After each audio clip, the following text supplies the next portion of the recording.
اور جو اسی طرح سے باقی جو اور لوگ تھے ان کو ان کی صفات کے حساب سے کہیں نہ کہیں پر جو ہے وہ ایڈجسٹ کیا جاتا تھا اور ان کو کسی کام میں لایا جاتا تھا تاکہ ان سے معاشرے میں کوئی پروڈکٹیوٹی پیدا ہو۔ اب تو ہمارے ہاں ایک بھیڑ چال شروع ہو گئی ہے، ہم لوگ ڈگریوں کے پیچھے پڑ گئے ہیں، ہم لوگ وہ مارکس کے پیچھے پڑ گئے ہیں، گریڈز کے پیچھے پڑ گئے ہیں، اور اصل جو تعلیم حاصل جس طرح سے کرنی چاہیے تھی، علم جس کو ہم نے لے کے آنا تھا، شعبہ تعلیم کا ہے تو استاد بھی جو ہے وہ تھوڑے تھوڑے کمرشل ہوتے جا رہے ہیں، اور اللہ موقع دے بچوں کو تو وہ تو پہلے ہی چاہتے ہیں کہ بھئی ہماری جان چھوٹے کسی طرح سے۔ شوق کے ساتھ منسلک نہیں کیے جاتا، اس کی جو فطرت ہے اس کے ساتھ اس کو کہیں نہیں جو ہے نا وہ اس کو کنیکٹ کیا جاتا، اس لیے کیا ہوتا ہے کہ وہ نقصان ہوتے ہیں، سمجھ نہیں آتی کہ آگے رستہ کدھر جانا ہے۔ اگر انسان کو اس کی فطرت کے قریب قریب کے کوئی کام ملتے جائیں تو وہ اس کے ساتھ بڑی اس کو آسانی ہوتی ہے۔ آپ دیکھیں کہ ہمارے جو باقی ادارے ہیں ان اداروں میں یہ چیز ضروری ہونی چاہیے تھی کہ اچھی فطرت کے لوگوں کو سربراہ ہونا چاہیے تاکہ ادارے جو ہیں وہ اچھے طریقے سے کام کریں۔ اور وہ کہتے ہیں کہ جو تحفہ لینے والے، جو تحفہ وصول کرنے والی فطرت کے جو لوگ ہیں ان کو سربراہی نہیں دینی چاہیے، کیونکہ اس سے جو ہے نقصان کے اندیشے ہوتے ہیں اس ادارے کے بیچ میں۔ ادارہ چاہے کوئی ایک چھوٹا ادارہ ہو یا ایک کوئی ملک کا ادارہ ہو یا کچھ بھی ادارہ ہو، اس کے ساتھ اچھے نیک فطرت لوگ ہونے چاہیے تاکہ اس ادارے کو جو ہے نا وہ تر و تازگی ملتی رہے۔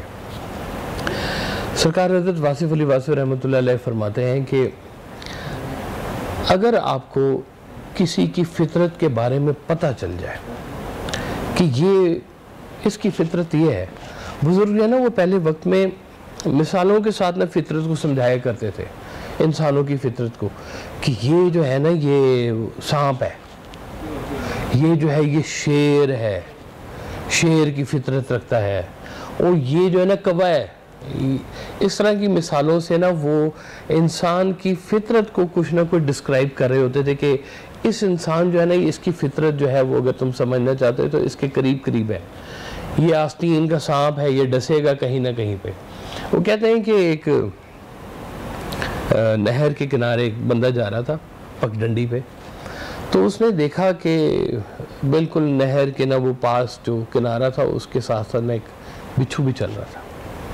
تو اتنے میں ایک وہ لہر آئی اور بچھو جو تھا وہ پانی کے بیچ میں چلا گیا۔ اس بندے کو کوئی ہمدردی ہوئی، اس نے کہا کہ بیچارہ بچھو ڈوب جائے گا، اس کو بچا لیا جائے۔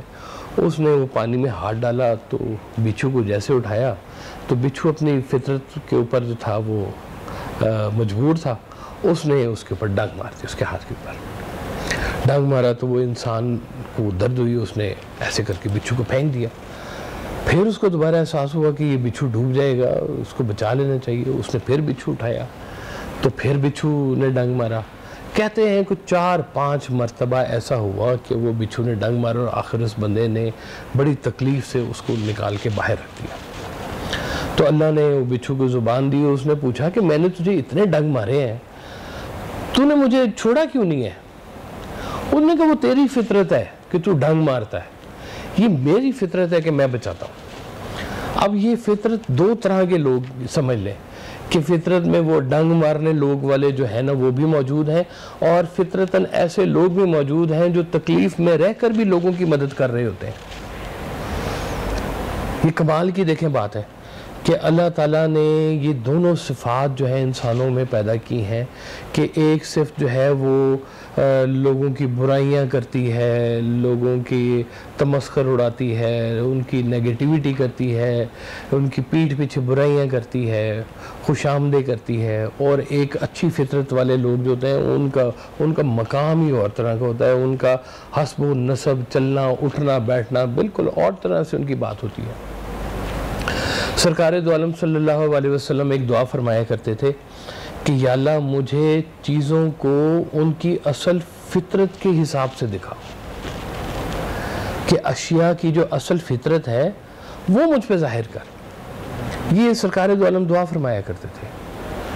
تو یہ دعا ہونی چاہیے زندگی میں کہ ہمیں بھی چیزوں کی جو اصل فطرت ہے اس فطرت کے ساتھ ہمیں ان کی آگاہی ملنی چاہیے، اور جب آگاہی مل جائے تو پھر اس کے بعد کیا ہوتا ہے کہ گلا نہیں رہتا۔ کہتے ہیں ایک بادشاہ تھا، بادشاہ سلامت، انہوں نے وہ ایک دور میں وہ ڈاکو پکڑے اور ان کو سزا دینے لگا، تو ان میں ایک بچہ بھی تھا۔ تو بادشاہ کو تھوڑا رحم آیا، اس نے کہا کہ اس بچے کو پال لیا جائے، اس کی اچھی پرورش کی جائے تو ہو سکتا ہے اچھا انسان بن جائے۔ اور وزیر نے کہا کہ جناب یہ بد فطرت ہے، یہ بچہ ٹھیک نہیں ہے، آپ اس کی مدد نہ کریں۔ تو بادشاہ نے کہا کہ نہیں، اچھی ٹریننگ سے اور اچھے معاملات سے اس کو اچھی پرورش کریں گے، ٹھیک ہو جائے گا یہ۔ تو جب وہ بڑا ہوا تو بادشاہ کی بیٹی کو لے کے فرار ہو گیا۔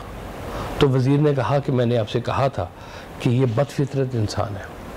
یہ جو فطرت کے ساتھ جو آشنا والی کیفیت ہے یہ اللہ کی بڑی خاص عطا ہوتی ہے، کہ یہ وہ لوگ ہوتے ہیں جو بیج میں درخت کو دیکھ لیتے ہیں۔ درختوں کے تو بیج ہوتے ہی ہیں نا جی، یہ بیج سے درخت کو پہچان لیتے ہیں۔ وہ کہتے نہیں ہیں کہ ہونہار بروا کے چکنے چکنے پات، کہ وہ بچپن سے ہی وہ پتہ لگنا شروع ہو جاتا ہے کہ یہ کس فطرت کے اوپر جو ہے یہ بچہ تخلیق پا رہا ہے، کیسے چل رہا ہے۔ فطرت تو انسان کے پیدا ہونے سے پہلے اس کے ساتھ منسلک کر دی جاتی ہے۔ کیسی کمال بات ہے، اور یہ فاتر کی اپنی بانٹ ہے، اس کی جیسے وہ چاہے وہ کرے۔ آپ نے زندگی میں جو ہے وہ اچھی فطرت والے لوگوں کے قریب قریب رہنا ہے۔ یہ بھی بڑا فرق پڑتا ہے اس سے، کہ آپ اگر زندگی میں ان کے قریب قریب رہیں تو غلطیوں کے گنجائش جو ہے وہ کم ہو جاتی ہے۔ اچھی فطرت کھل کے آنا سامنے، اس کے لیے بھی کوئی گرو چاہیے ہوتا ہے جو آپ کو اجالتا ہے، آپ کو نکھارتا ہے۔ کہانی پھر یاد آ گئی، آج کو لگتا ہے کہانیوں کا دن ہے۔ ایک شیر گزر آتا ہے ایک جگہ سے، تو اس نے بڑا ایک عجیب سا منظر دیکھا کہ جو بھیڑیں پل رہی تھیں اور بھیڑوں میں ایک شیر کا بچہ بھی پل رہا تھا۔ تو اس میں اس کے پاس گیا، اس نے کہا تم شیر ہو، تم بھیڑ میں تم کدھر پل رہے ہو؟ انہوں نے کہا نہیں میں شیر نہیں، میں بھیڑ ہوں۔ اس نے کہا اچھا تم بھیڑ ہو؟ پھر اس نے کہا اچھا ایک بات سنو، چلو میرے ساتھ آؤ۔ وہ لے کے اس کو تالاب کے پاس گیا اور جا کے اس کو چہرہ دکھایا۔ اس نے کہا دیکھو یہ میرا چہرہ ہے، یہ تمہارا چہرہ ہے، ہم دونوں کے چہرے جو ہے وہ ایک جیسے ہیں۔ تو اس نے کہا کہ چہرے ایک جیسے ہیں لیکن ہوں تو میں بھی بھیڑ ہی نا، پھر کیا ہو گیا اسے اگر چہرے ایک جیسے ہو گیا تو شیر نے کہا کہ اچھا تمہیں ایسے سمجھ نہیں آتی۔ شیر نے جب اپنی فطرت دکھائی، اس نے وہ بھیڑ کو پکڑا اور چیر پھاڑ کے اس نے جناب کھانا شروع کر دیا، تو وہ شیر کے بچے کی اصل فطرت اندر سے جاگی، اور اس نے اس کو وہ خون کی جب وہ گوشت کی آئی تو وہ بھی گوشت کھانے لگ گیا۔ تو یہ فطرت کو ظاہر کرنے والے جو لوگ ہیں یہ بھی بڑے قیمتی لوگ ہوتے ہیں، کہ ہم لوگ اگر آشنا ہونا شروع ہو جائیں۔ سرکار ویسا فرماتے ہیں کہ کسی سے اس کی فطرت کے خلاف کام لینا بہت بڑا ظلم ہے، کہ آپ کو اگر کسی کی فطرت پتہ لگ جائے، اب آپ اس کے خلاف اس کے کوئی کام پہ جب لگائیں گے تو وہ اس کے اوپر ظلم ہو رہا ہوگا، کیونکہ وہ ایسا کرنے والا ہے نہیں جیسا کام آپ اس سے کروا رہے ہیں۔ تو یہ بڑی ضروری بات ہے کہ فطرت کے جو یہ بانٹ ہے، یہ اس کے ساتھ آپ کو تھوڑی تھوڑی سی آشنائی ملنی شروع ہو۔ سرکار دو عالم صلی اللہ علیہ وسلم کے دور میں ایک دفعہ کچھ قیدی لائے گئے، وہ قیدی لائے گئے تو ان میں حاتم طائی کی بیٹی بھی تھی۔ حاتم طائی سخاوت سخی بڑا مشہور ہے، تو وہ قیدیوں میں حاتم طائی کی بیٹی بھی تھی۔ تو سرکار نے جو تھا وہ ان کے ساتھ بڑی رعایت کی اور ان کو عزت افزائی دی، ان کو شال دی، ان کو آزاد کیا۔ سرکار دو عالم صلی اللہ علیہ وسلم وہ جانتے تھے کہ یہ حاتم طائی کی بیٹی ہے، سخی کی بیٹی ہے، تو اس کے اندر بھی کوئی نہ کوئی سخاوت ہے، وہ پہچان گئے اس بات کو۔ تو آپ نے اس کو جو ہے وہ تھوڑی عزت افزائی دی اور اس کو وہ غلاموں والا درجہ نہیں دیا۔ تو یہ فطرت سمجھی، اور اگر اس کے خلاف کوئی کام ہوتا تو بالکل ہی کچھ اور بات ہو جانی تھی۔ تو جتنے بھی مذاہب ہیں دنیا کے اندر، وہ کہیں نہ کہیں پہ اس سے تھوڑے سے آشنا ضرور ہوتے ہیں. اور اسلام تو خیر ہے ہی ہے. اب جو مذہب والے جو لوگ ہیں, مذہب پرست فطرت والے لوگ کہہ لیں, وہ بناتے ہیں, مسجدیں بناتے ہیں, چرچ بناتے ہیں, مندر بناتے ہیں, اسٹوپا بناتے ہیں, کچھ نہ کچھ گرجا شرجا بناتے ہی رہتے ہیں وہ لوگ. وہ اس کے ساتھ منسلک ہوتے ہیں. اور جو غیر مذہب والے جو لوگ ہیں وہ اور طرح کرتے ہیں, روز پڑھتے رہتے ہیں کہ جناب وہ بم والے لوگ آ گئے, وہ دنیا کے اندر جنگ کرنے والے لوگ آ گئے, جو امن کے خلاف والے جو لوگ ہیں وہ اپنا کام کر رہے ہیں, امن پرست جو لوگ ہیں وہ اپنا کام کر رہے ہیں. دنیا جو ہے نا ایسے ہی نظام کے ساتھ چل رہی ہے کہ امن پرست امن پھیلا رہے ہیں اور جو امن کے ساتھ منسلک نہیں ہے وہ اپنا کام کر رہے ہیں. تو وہ ان کے ساتھ چیز منسلک ہے, وہ ان کے ساتھ چیز منسلک ہے. تو ہم لوگ یہ دیکھتے ہیں کہ دنیا میں جہاں کہیں بھی جو ہے یہ مذاہب کے اندر جب یہ بات چل رہی ہوتی ہے تو اس کی شناخت والے لوگ بھی ہر مذہب کے اندر ہوتے ہیں. سینٹس ہوتے ہیں, صوفیاء ہوتے ہیں. ہم لوگ تو بڑے بلیسڈ ہیں نا کہ ہمیں تو سرکار دو عالم کا دور ملا ہے, ان کی امت ملی ہے. ہمارے پاس تو چیزیں بالکل نکھر کے سامنے آئی ہیں. لیکن جو باقی مذاہب ہیں انہوں نے بھی اپنے اپنے دور میں غور کیا. گوتم بدھ آئے, انہوں نے بھی غور کیا. وہ ہمارے ایک بڑے قیمتی لوگ تھے وہ حنیف رامے صاحب, انہوں نے ایک دفعہ مجھے کہانی سنائی کہ وہ پھر کہانی آ گئی. انہوں نے کہانی سنائی کہ وہ کرشن جو ہمارے ہمسائے والے جو کرشن ہیں ان کے بارے میں کہانی سنائی کہ وہ ان کی بیوی کو پتہ چلا کہ نا دریا پار کوئی سادھو آیا, کوئی گرو سادھو ہے, وہ ان کو سادھو کہتے ہیں, کرسچن سینٹس کہتے ہیں, ہم لوگ صوفیاء کہتے ہیں. تو وہ سادھو آیا ہے تو دنیا اس کے پاس جا رہی ہے. تو کرشن نے نا اپنی بیگم سے کہا کہ کھانے کا تھال جو ہے وہ بناؤ اچھا سا اور ان کو جا کے پیش کرو اور ان سے کہنا کہ یہ تھال اس نے بھیجا ہے جس نے آج تک کبھی عورت کو ہاتھ نہیں لگایا. اب اس کی بیگم تھی, بیگم کہتی ہے کہ یہی کیا بات کر دی ہے. بیگم تو جانتی ہے ساری بات, خاموش رہی.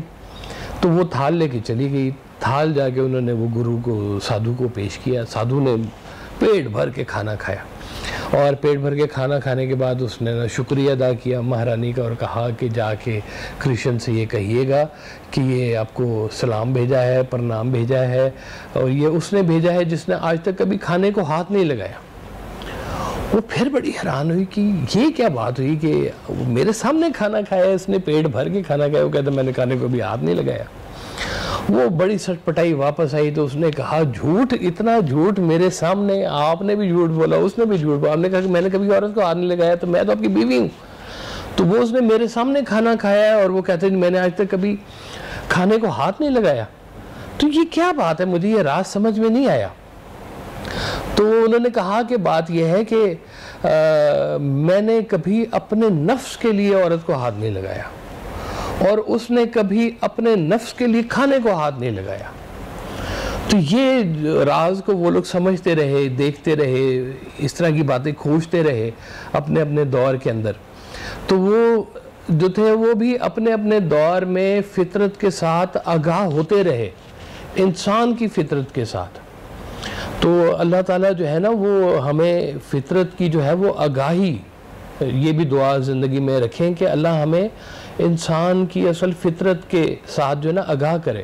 لیکن ایک بات ذرا بالکل غور سے ذرا سمجھیے گا کہ جس کے اوپر جتنا زیادہ چیزیں آشکار ہوتی ہیں اس کے لیے وہ اتنی ہی کرب کا باعث بھی بنتی ہے. اس کو سنبھالنے کے لیے بڑا جگرا بھی چاہیے کہ اچھی فطرت کے لوگ وہ ہیں جو بد فطرت لوگوں کو ساتھ لے کے چلتے ہیں, ان کو نگلیکٹ نہیں کرتے ہیں. یہ وہ فطرت کی فاطر کی اس بانڈ کے ساتھ راضی رہتے ہیں. اور واقعی اگر کہا جائے کہ پہاڑ اپنی جگہ سے ہل گیا ہے تو بات مانی جا سکتی ہے, لیکن انسان اپنی فطرت سے نہیں بدلتا. اللہ آپ سب کو سلامت رکھے, اللہ آپ کی خیر و عافیت میں آپ کو رکھے, اللہ آپ کا حامی و ناصر ہو. السلام علیکم.